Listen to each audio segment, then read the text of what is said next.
My name is Vanessa, and 6 weeks ago at my sister's baby shower, in a rented event space in Plano with 60 women holding mimosas and gift bags, my mother stood up to make a toast and told everyone that I was the family's permanent work in progress. She said it with a laugh, the kind that invites everyone else to laugh too, and most of them did. I held my glass of sparkling cider. I don't drink, and I didn't say a word. I just smiled, because by then I already knew something none of them did, and I decided exactly when I was going to tell them. But that decision didn't start at the baby shower. It started 19 years earlier, in a kitchen in Tulsa, Oklahoma, when I was 9 years old and overheard my mother on the phone, with my aunt saying, "Vanessa's just not built like Camille. Some kids you have to manage your expectations for." Camille is my younger sister by 2 years. Our father, Walter, owned a small HVAC and plumbing supply company, off 11th Street, the kind of business that did fine but never let you forget money was tight some months and fine other months. My mother, Renata, ran the books for him out of the spare bedroom, and ran our house the way she ran the books. Everything had a column, and Camille's column was always full. It wasn't cruelty, exactly, not in the beginning. It was more like a current.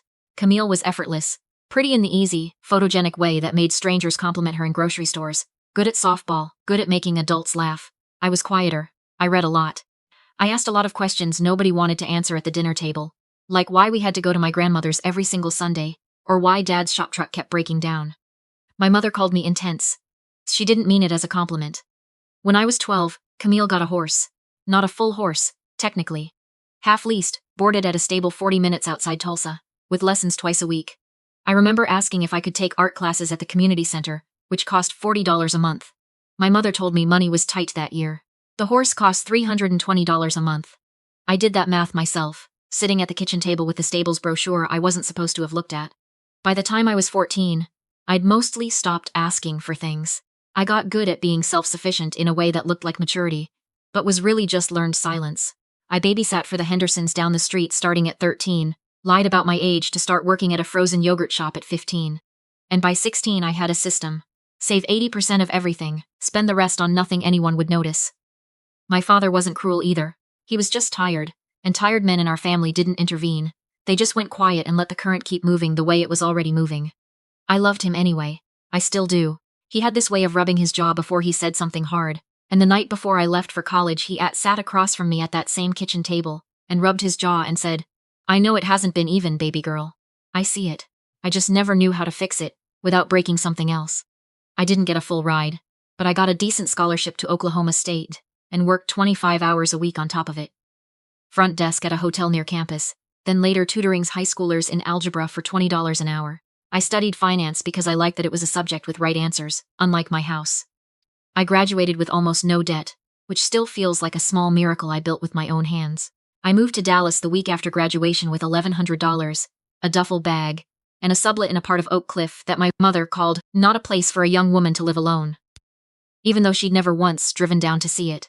I got an entry-level analyst job at a regional credit union, answering phones half the day and running spreadsheets the other half, for $41,000 a year. I called home every Sunday at first. The calls always ended the same way. My mother asking if I'd met anyone yet, like that was the only finish line that counted, and somewhere in there, always an update on Camille. Camille got engaged. Camille and her fiancé Brett were looking at houses. Camille's wedding registry had a $6,000 honeymoon fund line item. I stopped calling every Sunday, then every other Sunday. Then just holidays. And even those felt like attending a play where I already knew my one line.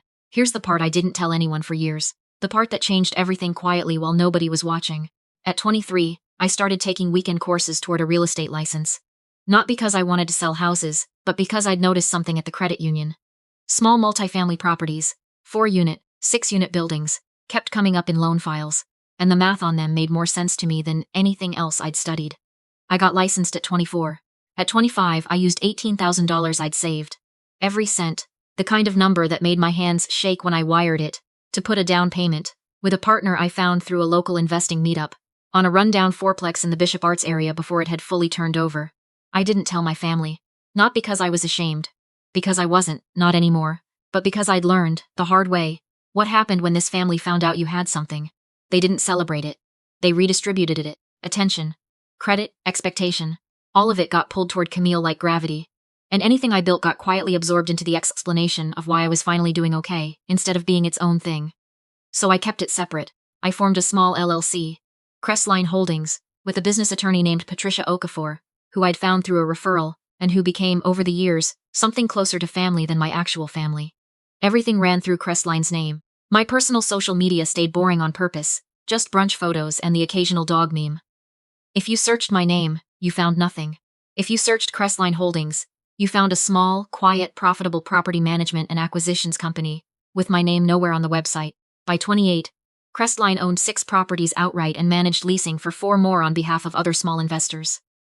Revenue had crossed $1.4 million a year. I had 3 part-time contractors and 1 full-time property manager, a woman named Sloan. No, not Sloan, a woman named Greer, sharp and unflappable, who ran daily operations while I handled acquisitions and finance from a home office. In a townhouse I owned outright, in the Bishop Arts neighborhood. I'd once bought into, when nobody believed in it. I want to tell you about the cruelest irony of all this, because it still makes me laugh in a way that isn't entirely happy. 2 years ago, Camille and Brett bought a triplex as an investment property, something Brett's father had pushed them toward. Money they didn't really have the patience to manage themselves. They needed a property manager. Brett's stepmother, who dabbled in local real estate circles, recommended a company she'd heard great things about.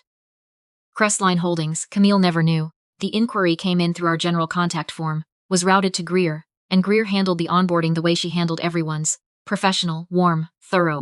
Crestline took over leasing, maintenance, rent collection, the works. Camille's triplex has had 0 vacancy in 2 years. At Thanksgiving last year, Camille told the whole table, unprompted, "Our property management company is honestly the best decision we ever made. So organized. I wish I had her work ethic, whoever she is." My mother said, "Well, that's because Camille knows how to find good people. She's always had that instinct." I sat there with a fork in my hand and said nothing. I'd gotten very good at saying nothing. That same week, my mother had been telling people something else, something I only found out about because my father's sister, my Aunt Patricia. And yes, I do realize that's a strange coincidence with my attorney's name. Life is funny that way. Called me out of concern. "Vanessa, honey, I need to tell you something. Your mother's been saying you're struggling. That you had some kind of episode after you and that man, what was his name, Derek, broke up. She's telling people you might be depressed. That you're not handling your 30s well." Derek was someone I'd dated for 8 months, 4 years earlier. It had ended quietly and mutually, nothing dramatic, and yet somehow it had become, in my mother's retelling, the explanation for why I was 31 years old and, still finding my footing, her words, repeated to anyone who'd listen. I thanked my aunt. I told her I was fine. I went to Camille's baby shower 3 weeks later anyway, because some part of me, a part I'm not even mad at, looking back, still believed that maybe, this once it would be different. It wasn't. The shower was held at a rented event loft downtown, white and gold balloon arches, a dessert table that probably cost more than my first month's rent in Oak Cliff. Camille was glowing, 7 months along, in a blush-colored dress. I'd bought her a stroller off the registry, the expensive one, paid in full, no note attached about how much it cost, because that's not who I am, even now. My mother found me near the gift table during the gift opening lull. She looked at my outfit, simple, well-made, a navy wrap dress I'd bought myself with my own money the way I bought everything. The way you'd look at a stranger's car parked slightly crooked. "You look tired, Vanessa. Are you eating?" I told her I was great because I was as. Then came the toast. My mother had positioned herself near the small portable speaker setup, and when the host went to hand her the little wireless mic for a few words from Grandma-to-be, she took it like she'd been planning the moment, which, knowing her, she had been. She talked about Camille. Her glow. Her resilience through a hard first trimester. How she'd always known Camille would build a beautiful family because Camille had that instinct for the good things in life. Then she looked at me. The room's attention followed her gaze the way it always had, the way it was trained to. "And, my older daughter is here too," she said, smiling. "Vanessa's always done things her own way. No husband yet, still in that little rental inn. Where is it, Oak Cliff? Bless her, she's a permanent work in progress. We love her, anyway." A ripple of laughter went through the room. The nervous kind. The kind where people laugh because someone else started it and stopping feels more awkward than continuing. I was very still. I counted, slowly, the way I'd learned to in therapy 2 years earlier when I'd finally started seeing someone. A counselor named Dr. Imogen Reyes, who'd taught me that stillness isn't passivity.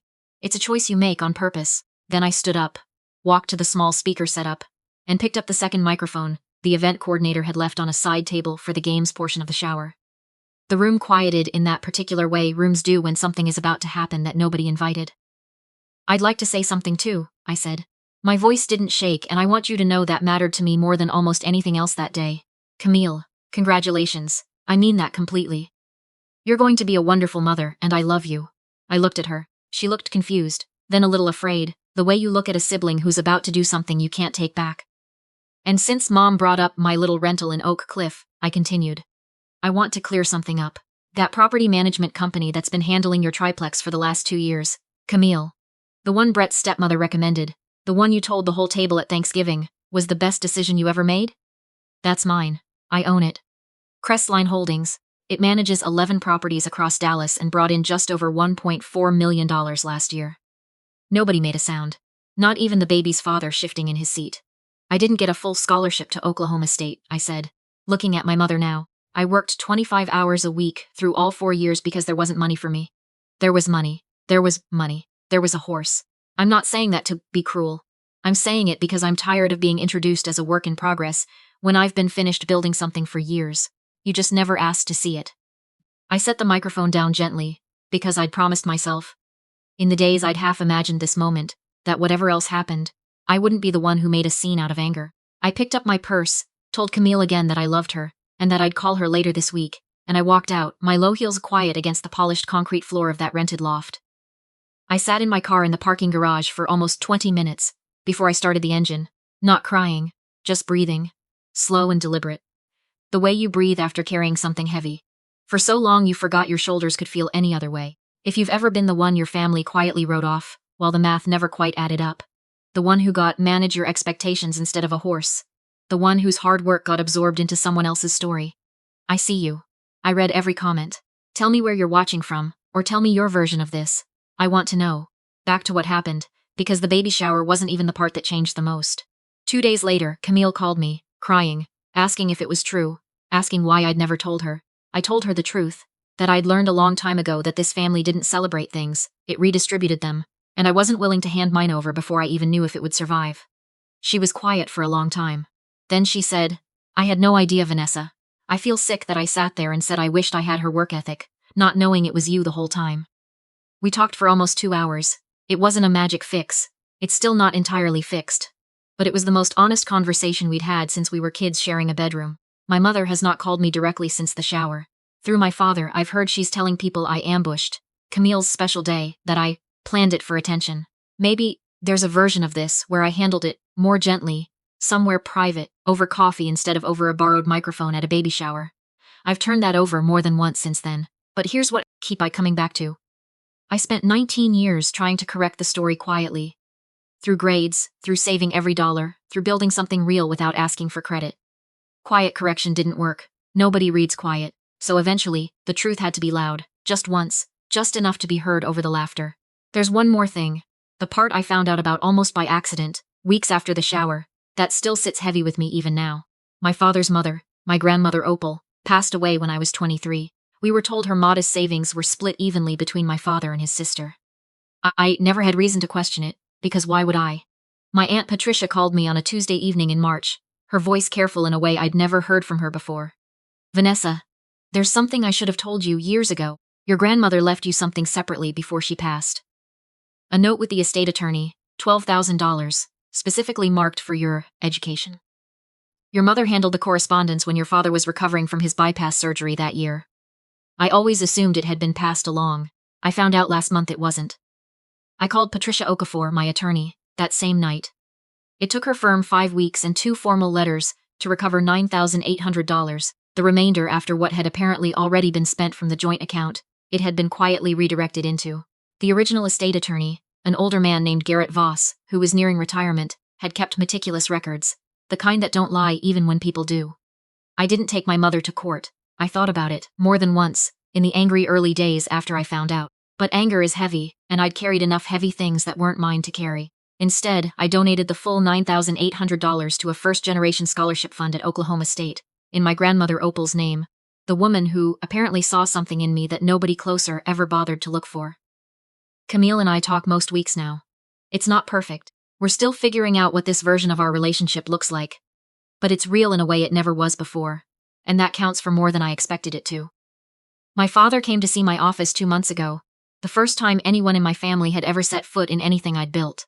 He stood in the small conference room looking at the framed deed to the first fourplex I bought at 25, and he rubbed his jaw the way he does, and he said, I should have asked more questions a long time ago, baby girl.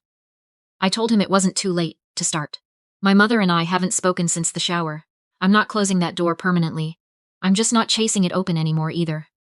I have a therapist who once told me that grieving a relationship with someone who's still alive is its own particular kind of lonely. And she was right. But lonely isn't the same as empty. I filled the space with things that are mine. A business with my name nowhere on it and my fingerprints all over it. A sister who's starting to actually see me. A father learning, late but not too late, to ask better questions. I'm not angry anymore, not really. Anger is just weight you agree to keep carrying. And I spent too many years carrying other people's weight, without anyone ever asking if my arms were tired. I put it down. What's left is something quieter and sturdier. Clarity about what I built, what I'm owed in respect if nothing else, and who gets to stay close enough to matter. If you've ever been the family's footnote, the cautionary tale, the one they manage their expectations for, you were never the footnote. You were the whole story the entire time. They just weren't reading closely enough to notice. I'm Vanessa, and for the first time in 19 years, I'm not waiting for anyone to notice. I already know.